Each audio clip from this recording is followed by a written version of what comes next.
So, Nico, Bogdan, take us away. Thanks, Urak. We're excited to talk about two important features that our customers at Databricks are expecting for us to deliver with every release. These are correctness and performance, and not only they are mandatory, but in fact you cannot really have one without the other. Before jumping into the actual content, let us introduce ourselves. I have recently joined Databricks earlier this year, and I am part of the SQL performance team working on SQL optimizations. Before joining Databricks, I was a PhD student at Delft University of Technology, where I received my PhD in computer science, working extensively on resource management for Spark and Hadoop. Hi, I'm Nicolas Poggi. I'm a performance engineer at the Amsterdam office, and I lead the Spark benchmarking team. And the team role is to bring out the most performant Spark releases out for our platform. Previous to that, I've been doing performance assessment of several database projects in the cloud, and also benchmarking and profiling performance. You can find some of my previous work on a SlideShare. Let's begin with our talk. Yes. Sure. So at the core of our ecosystem, there is Apache Spark. But in order to get Spark actually running into production and to properly test and build it, we need to interface with two very different worlds. So on one hand, we have our developers and all the CI tooling that is required to build and test Spark.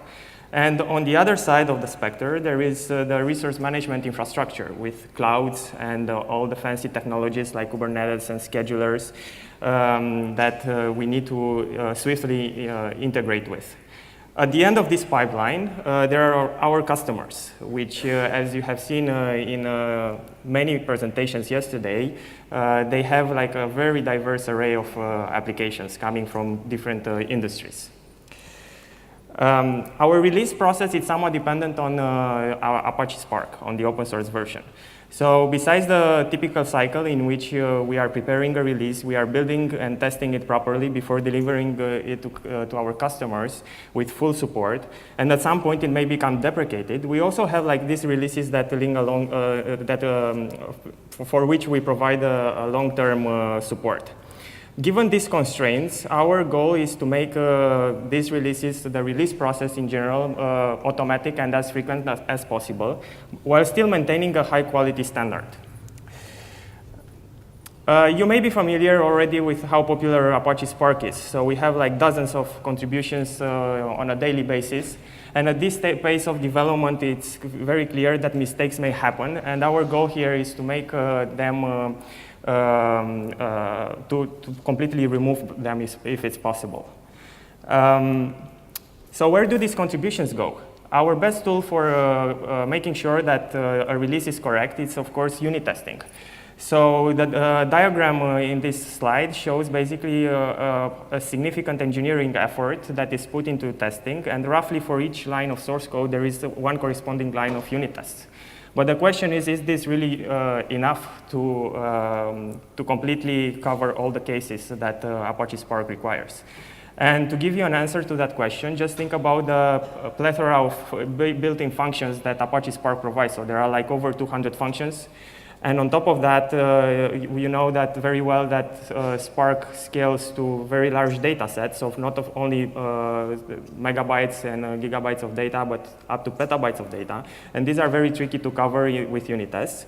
And on top of that, the platform presents a unique setting that can be configurable for different hardware and different platforms, which basically means that it comes up with a lot of tuning parameters. So what you often do when you're trying to do unit testing for Apache Spark, you're just scratching some points over this multidimensional design space. The standard methodology to deal with testing, it's basically the testing pyramid, which you are familiar with. And what we do at Databricks, we are trying to add to this pyramid more bricks, which represents basically methods that will help us to have a better coverage of testing. And these methods basically are stability plan testing, micro benchmarks, macro benchmarks, fast testing, failure testing, stress testing, and also more specialized customer workloads. In this talk, we are going to focus on fast testing and macro benchmarks. Okay, so how does this pipeline actually looks like? The process starts with a developer merging a PR to Apache open source. This triggers a build, and some new artifacts are produced that we can test. Complementary to the artifacts, we have actually images that we can deploy Spark in a cluster environment. And we test correctness and performance on top of production-like clusters. For correctness, we want maybe small clusters and things that run fast, and for performance, we might want to test at scale with multiple nodes. Both of these tests produce a lot of metrics, and there's an event source of metrics that we need to analyze and classify to see if there's a regression or a failure that we need to alert a human being. So let's see how this looks like. So we got this source of events, and the first step is to classify them. This means either it's an error, it's a warning, it's a performance regression, or even a performance improvement. We also track those. And the first thing is analyzing the impact. Is this affecting all of the product, just a component, one version, or all of the versions? Is it confined? It only happens with a particular data format. So we're trying to automate this process of classification errors. Also correlate several warnings into one single event. And in the case of a failure, it will go on the correctness pipeline here on the top. And if it's a regression, to the performance. But for both scenarios, we need to retest to make sure we don't have false positives in these warnings. And for correctness, one of the things we use for root causing is actually trying to minimize the problem, finding the right SQL operator which is causing the event. And for performance, we might want to drill down and produce automatically profiles for the queries we're running. And we want to validate, again, if this is a false positive before sending an alert to a human, for example, for Bogdan. Cool. Okay, so let's start with the first part of the presentation, the correctness. First, what does correctness mean? So in terms of correctness of Apache Spark SQL, what we're interested in seeing whether the query that we're submitting is completing in a graceful way, whether the query, if it's an invalid one, whether the system returns an appropriate error message. But most importantly, we are interested in seeing whether the query returns the correct answer. And this is quite tricky to determine. So how does our infrastructure actually looks like? What we want to do is to be able to test the answer returned by Apache Spark with the answer returned by a standard SQL implementation like PostgreSQL. However, this is not really enough in order to cover the entire design space that I mentioned earlier. So that's why we are trying to move towards making Spark versus Spark comparisons, possibly testing different versions of Spark, but also the same version of Spark, but with a different configuration set. So in order to achieve this, what we are doing is basically we are defining a query profile which contains like the basic SQL features. And we are trying to translate this in a proper way towards either a Postgres implementation or a Spark implementation with all the specific details of that particular language. So the actual random query generator works in two steps. The first step is that we need to generate a random data set. Our data sets in this case are typically small, like Nico mentioned a bit earlier. So what we're going to do is basically select a number of tables that we want to generate. And for each table, we are going to generate a random schema using like a bag of supported data types like the ones shown in the picture on the slide. And then we're going to randomly pick the size of each table, and we're going to start filling in these tables with completely random data. So once we have these data sets generated, then we can move on to generate the actual queries. But in order to generate random queries, we have to understand what the query model actually looks like. So a SQL query is typically composed by multiple clauses. So you may already recognize like a select and a from clause. If you want to put there a filter, you will use a where clause. If you want to do some fancy aggregation, then you will have a group by and an order by. Or you can even combine like different queries with a union clause. What's more interesting is that each of these clauses may consist like functions, and then functions may consist of other functions, or may even incorporate complete subqueries. So this is how the recursive model it's built. Now, having this model, you may already notice that some of these clauses are mandatory, like the select and the from clause. But there are also a bunch of optional clauses, like union, group by, where, and order by. So when we are trying to generate a random query, what we're going to do is to assign like a probability with which a particular clause will be selected in that query generation. There are two types of weights. So in this case, in the case of optional clauses, the weights are independent. So you can decide to pick one without being dependent on the other set of clauses. But for instance, we can also have interdependent weights in the case of selecting the corresponding join type, because joins may be of different types. Like you may have an inner join, but you may have also left joins, full outer joins, etc.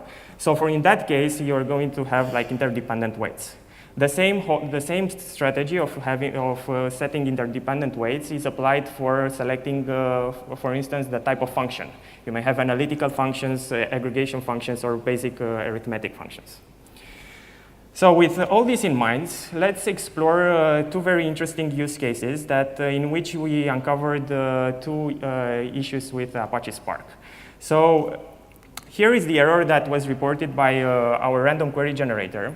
You don't necessarily have to understand the structure, the content of the query. It doesn't necessarily mean something. But you may quickly identify like the main clauses there, right? We have a selection, we have an inner join, and there is a filter and a group by operation. The actual expressions are quite complex, which is our basic goal, to generate as complex expressions as we can. An interesting note is that we uncovered this issue with a relatively small data set. So we only used two tables with 5 by 5 size, right? And it was also uncovered relatively fast. The return error was an error operation state, which means that the query failed during the analysis during the analysis stage of the optimizer. So let's try to reduce this complex query to a more comprehensible form, and for that we are going to use an abstract tree representation. So as I mentioned, we have a join between two tables, and we have quite a complex filter there with a complex expression. And then we have a selection over two nested Coalesce expressions, and the group by on the innermost Coalesce expression. So which could be like the potential problems here. Our intuition here is that it's very likely that either the filter or the project could cause the error.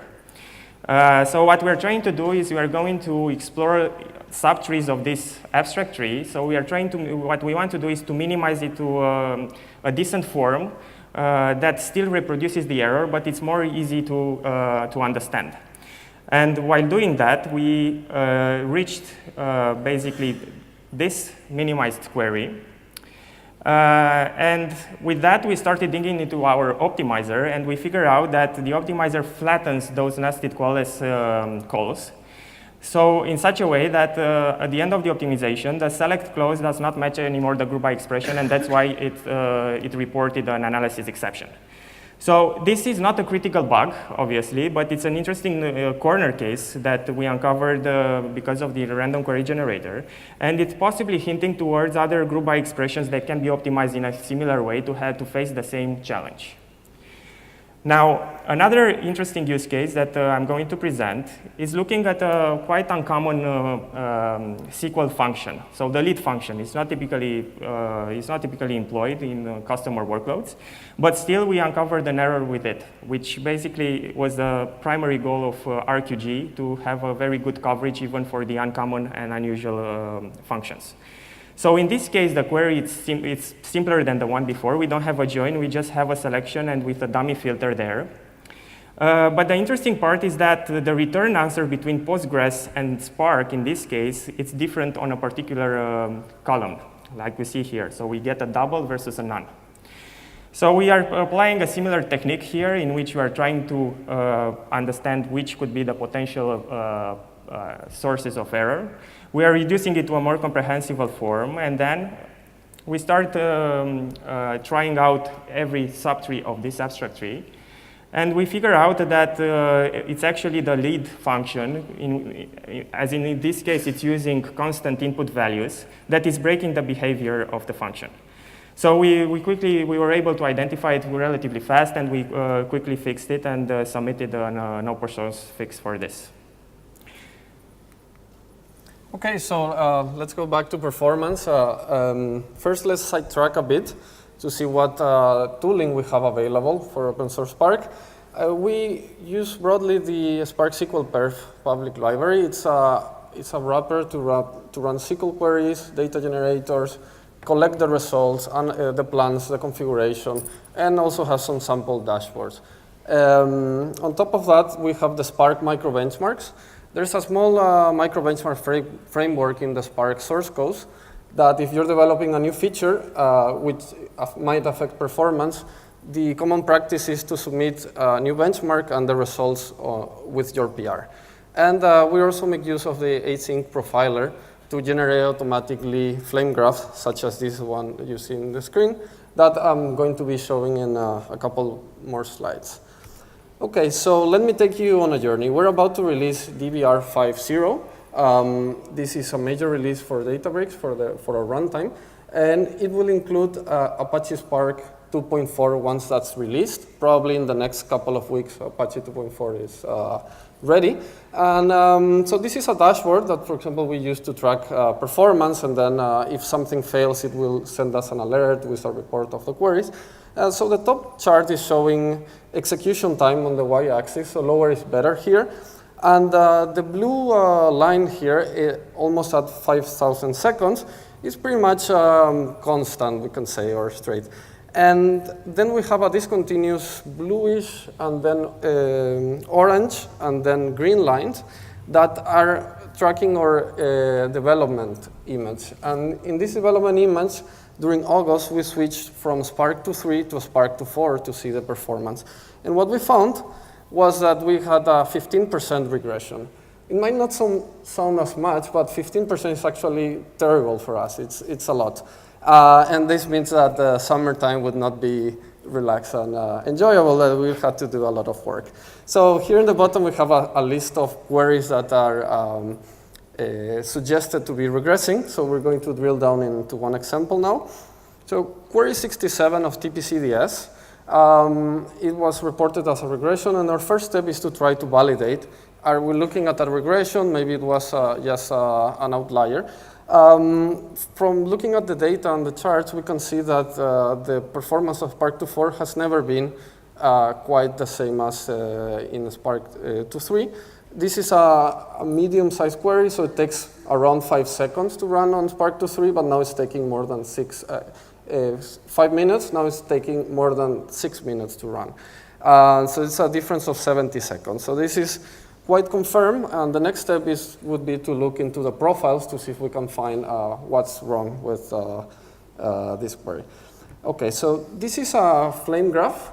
It's a stack trace of the execution for this query of one executors of Spark 2.4. The colors means the redder there is, it's the hottest path or where more time is spent and you should look into. If you're developing, you would just get one profile like this and start zooming in. These are SVG charts that you can zoom and navigate. But in this case, we're actually comparing two versions. So here on the left, we have the profile for Spark 2.3, and on the right, the one for Spark 2.4 for this query. I don't know if you can notice any difference. They look quite similar. It actually takes some time to visually diffing these profiles. So I'm going to help you and zoom out to a specific spot. Here, just before the big spike, in Spark 2.4, we had 2 humps. So like these 2 humps, and before the big spike, and in 2.4 we actually have 3, and then the big spike. So there's an extra column or stack here in this chart.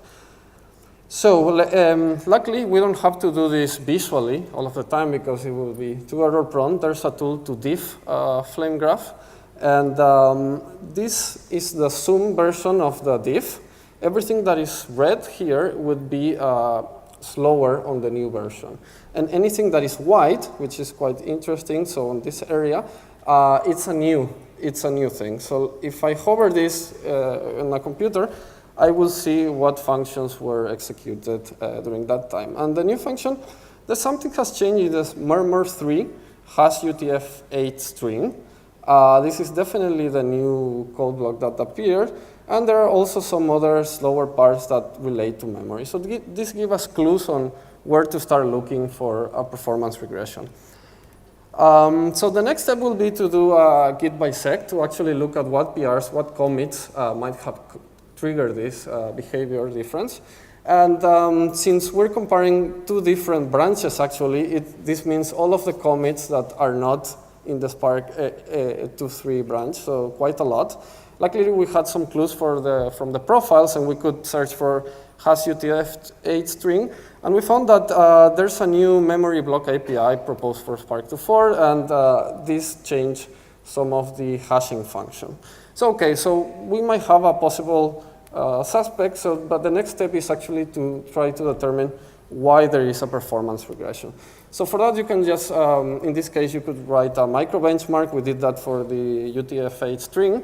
And the benchmark results show that the new hash and save byte block was over 3 times lower than the previous one, 140 microseconds.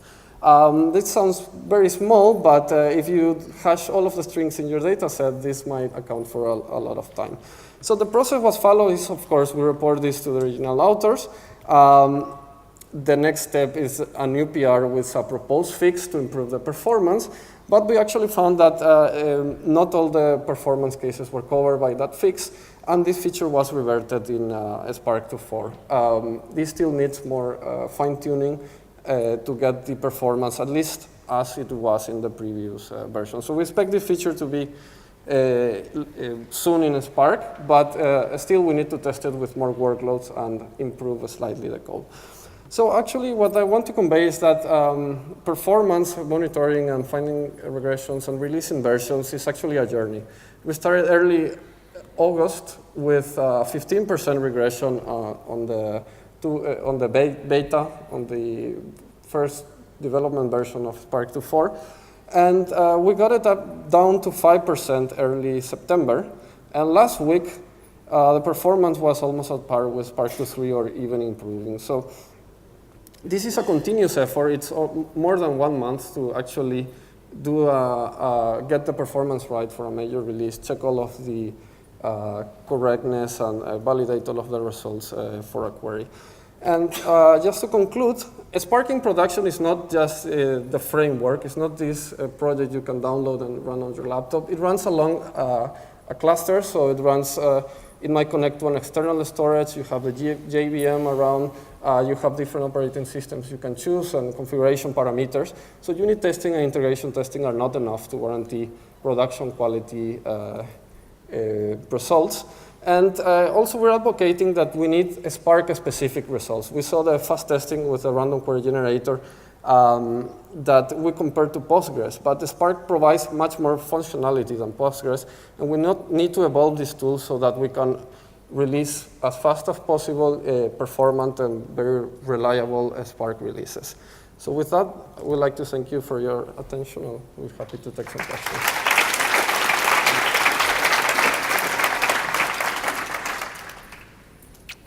All right. Are there any questions?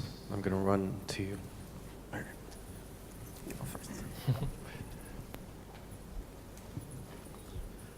Apart from this, these two kind of testing, I just wanted to ask, do you have some kind of tooling for end-to-end testing that you use for Spark? Yes, our integration testing does some end-to-end testing, so it deploys an image, uploads it to the cloud, runs also the unit test and some micro benchmarks. And the macro benchmarks, the performance tests, are actually also end-to-end in a sense that they represent a full workload from data generation to results. Are they automated somehow, or like they run as part of unit tests basically? No, they're automated. They run. We have different schedules for the performance test and also for the random query generator. Yes. Thank you. You said you run micro benchmarks, so how do you account for the jitter effect from the CPU or the operating system? Do you compute like confidence intervals to know that the values that you get are correct? And another question would be, is this something that is available for us to use on our own test, this framework to generate random queries? Is something that is easily pluggable into our own application? So I will take the second question, and I think the value of what we're doing is that we are doing this for our clients, for our customers, so they shouldn't be concerned with running this themselves. And what we're also advocating for is to basically adopt such a testing infrastructure by our developers, so we catch like the potential problems in the early phases of development. In principle, everything is running and automatically, so we are trying to fill in as much as possible from this picture. We do have the full testing pyramid that we use for Spark, but we're also exploring like more novel techniques, like the ones that we talked about, and also others.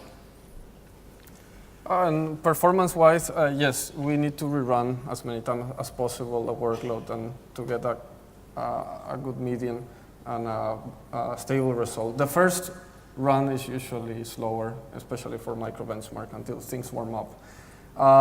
So yes, when there's an alert or an error, the test is a specific function for more times.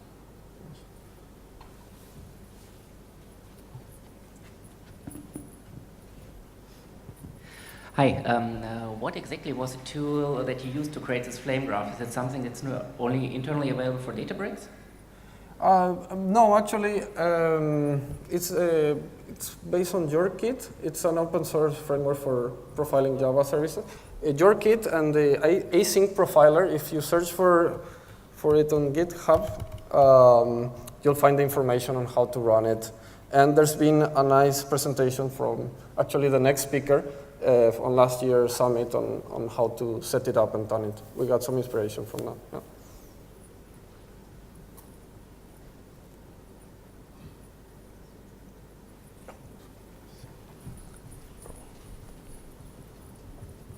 Hi guys. Expanding from a previous question, for non-Databricks customers, if we want, how much of this tooling can we use to benchmark our own Spark applications? For example, can we reuse the random dataset generator or the random query generator to see when we have changes in our Spark applications, check the performance is not degrading, basically? So this would be like, it's one of our goals to make it also available to other people. The reason it's not yet available is that many of the parts we still want to explore are experimental. So we are still in the process of moving from the typical comparison with Postgres to have a very good coverage of Spark. And when we actually achieve a decent coverage in that sense, we will be able to open source it. All right, we don't have time for more questions. Please find Bogdan and Nico offline. All right, so thank you.